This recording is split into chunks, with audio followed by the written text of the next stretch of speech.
Salve, galerinha! Nesse vídeo aqui vou corrigir as questões da prova da Cefaz Amazonas agora, de auditoria governamental, ou seja, do cargo de auditor de finanças e controles, beleza? Se você curtir esse conteúdo, clica aí no canal, se inscreve e fortalece. Vamos nessa! Questão 61, galera, vou fazer a correção aqui de forma bem direta, tá? Fácil a questão, né? Diz lá, o ISAI 30, que é o código de ética da Intosai, é baseado em 5 valores fundamentais e ele pergunta qual das assertivas se refere à independência e objetividade. Sem dúvida alguma, gabarito aqui, ó, nossa colega que me enviou a prova estava até correta. Letra E, a independência e objetividade significa justamente ser livre de circunstâncias ou influência que afetam ou possam ser vistas como capazes de afetar o julgamento profissional do auditor e também o auditor deve agir de maneira imparcial e sem viés. Então vamos lá, só para concluir aqui, ó, a letra A, agir honestamente, etc., refere-se à integridade, que é um outro princípio não perguntado. A letra B refere-se também a outro princípio, mas o princípio da confidencialidade, que aqui é junto com a transparência. Então é confidencialidade / transparência. A letra C, cumprir as leis, regulamentos e etc., está ligado a outro valor, que é o comportamento profissional. E, finalmente, a letra D, adquirir e manter conhecimentos, está ligada à competência. Beleza? Gabarito, portanto, da 61, letra E. 62, de acordo com a ISAI 30, novamente, a atitude mental em que os indivíduos são capazes de agir de forma imparcial e isenta, apresentando ou avaliando as coisas com base em fatos, em vez de sentimentos e interesses próprios. Olha só, ainda que você não conhecesse a letra da ISAI 30, pensa bem.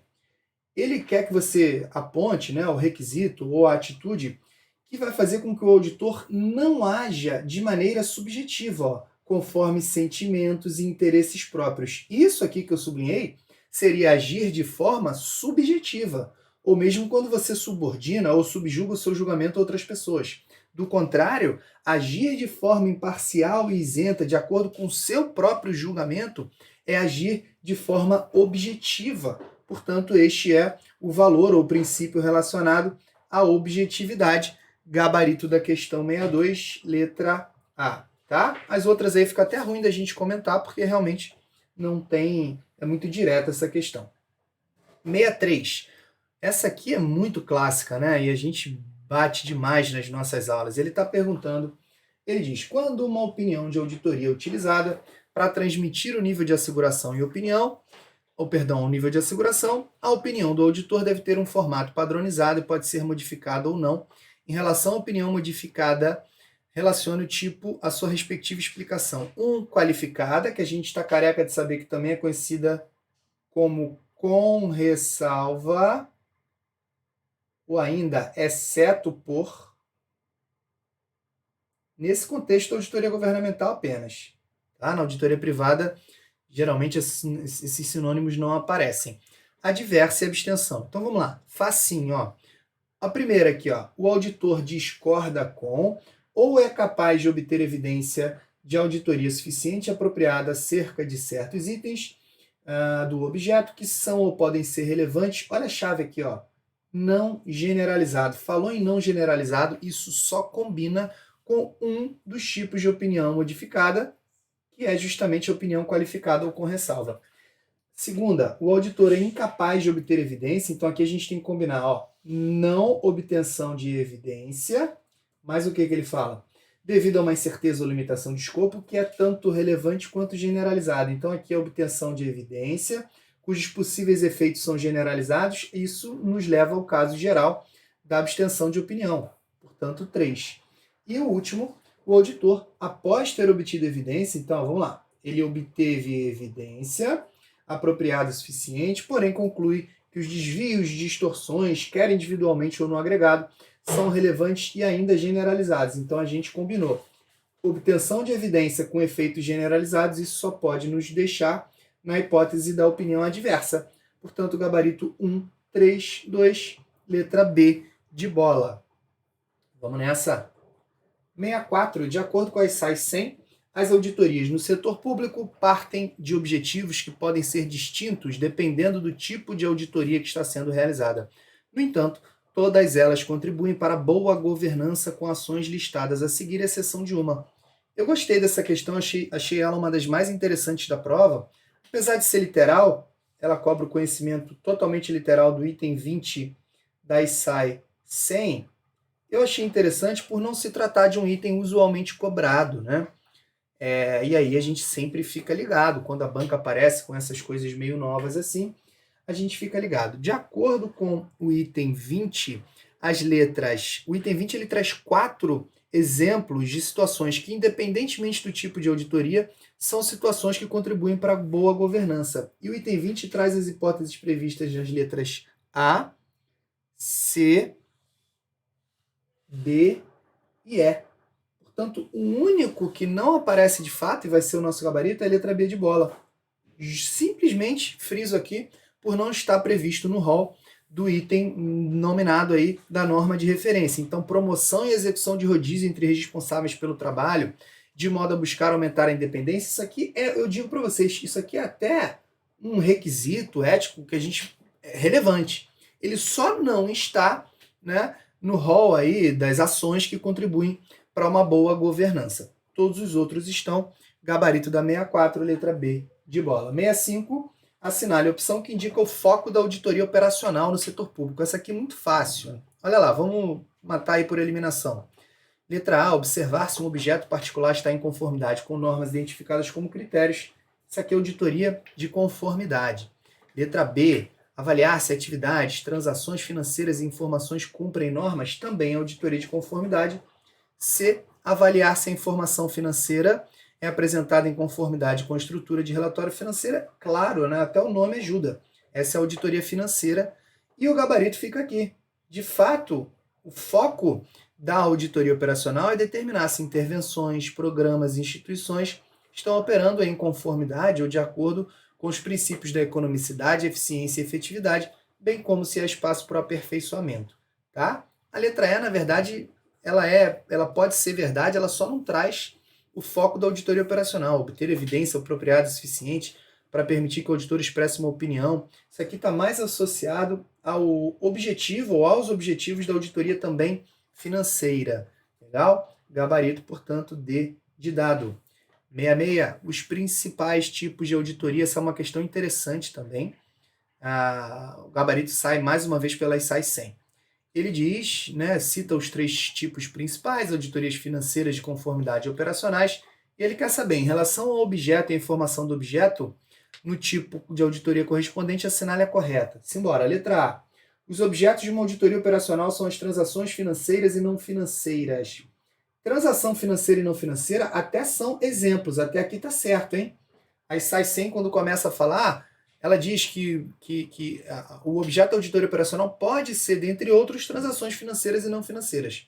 A parte final é que não faz sentido, enquanto a informação do objeto é a estrutura de relatório estabelecida e padronizada. Não há esse tipo de conclusão em relação à informação do objeto, até porque as auditorias operacionais, como a gente sabe, são geralmente trabalho direto, né, que é aquele em que o próprio auditor, e não a parte responsável, portanto, o próprio auditor mensura e avalia o objeto. Então, nem faz tanto sentido a gente falar de informação sobre o objeto no caso da auditoria operacional. Tanto é que a SAI 100 nem menciona essa parte aí da norma, ou essa parte, perdão, da assertiva que tornou a letra A errada.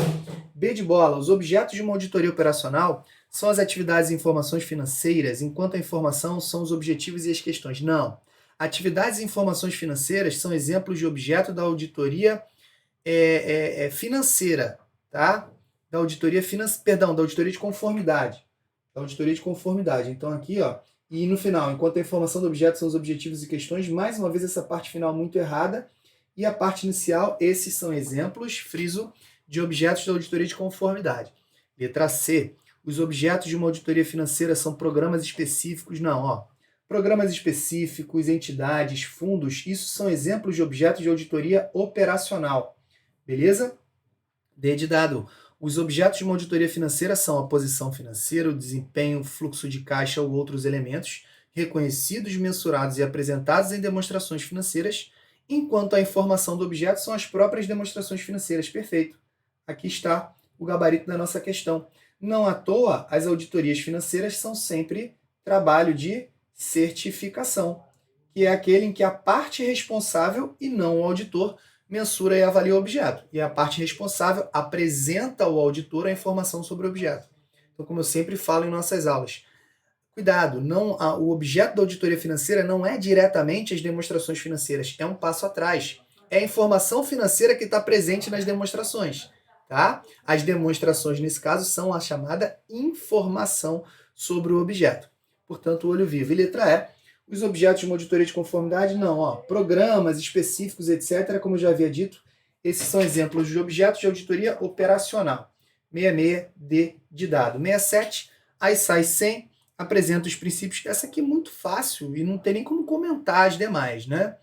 Aqui a forma com que a ISAI 100 apresenta os princípios. Ela apresenta os chamados princípios gerais e depois os princípios relacionados ao processo da auditoria. Gabarito, portanto, da 67, letra E, de forma muito direta, fica até ruim da gente comentar as demais aí. 68. Os auditores devem preparar documentação suficientemente detalhada para permitir que alguém entenda, e esse alguém é que vai ser perguntado. Esse alguém tem que ser capaz de entender a natureza, a época, o escopo, os resultados, para fundamentar as conclusões e etc. Né? Quem que tem que entender esse negócio? Isso é batata, eu sempre falo isso em nossas aulas. Né? Quem tem que entender esse negócio, com base na documentação que é suficientemente preparada pela auditoria, é um auditor experiente e não qualquer um. E mais, hein? Um auditor experiente que não tenha tido nenhum contato ou que não tenha nenhum conhecimento prévio da auditoria. Então, no meu entendimento, gabarito da questão 68, letra C de casa. 69. Os auditores devem considerar a materialidade durante todo o processo da auditoria. Assinale a opção que indica por que uma questão pode ser julgada materialmente relevante. Aqui, quando a gente fala de materialidade, nesse contexto da auditoria no setor público, esse conceito pode remeter a várias coisas, né? Ele pode estar falando da materialidade enquanto critério de seleção do objeto, ou ele pode estar falando da materialidade num sentido mais amplo. Para a gente saber sobre o que ele está perguntando, a gente tem que olhar para as assertivas. E aqui as assertivas não me deixam com muita dúvida que ele está falando naquela materialidade que é determinada tanto para o planejamento quanto para a execução da auditoria. E que vai dizer quando que as coisas são, de fato, como o próprio nome nos ajuda, materiais, ou em outros termos, quando que as coisas são consideradas relevantes para a auditoria.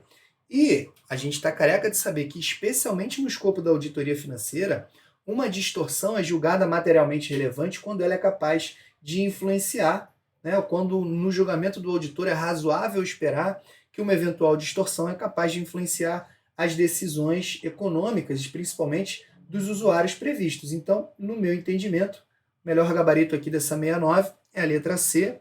As demais aí, né, quando dizem respeito a um grupo específico, esse valor aqui não existe, porque determinar a materialidade é uma questão subjetiva. E as letras D e E também, quando a sua não apresentação gera uma ressalva, não necessariamente, tá? E letra E, quando sua não apresentação gera um chamado dos órgãos reguladores.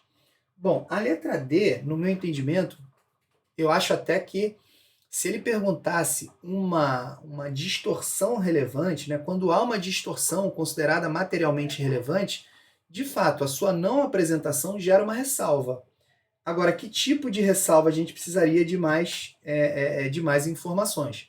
Então, essa letra D, eu particularmente não a descarto totalmente, mas eu entendo que o melhor gabarito aqui, lembrando que esse é um gabarito preliminar, né? A prova acabou de acontecer, no meu entendimento, letra C de casa. 70 e última em relação ao planejamento de uma auditoria, mais uma, pelo menos a 2 e a 3, baseadas na ISAI 100, né? A ISAI 100 foi a grande campeã de cobrança desta prova. E a primeira ali, no meu entendimento, a gente nem precisa... Aliás, dá para sair pela ISAI 100, dá para sair por um monte de outras normas também. Olha a primeira. O planejamento é um processo pontual que ocorre no início da auditoria. Pode ir para o beleléu, tchau. Não.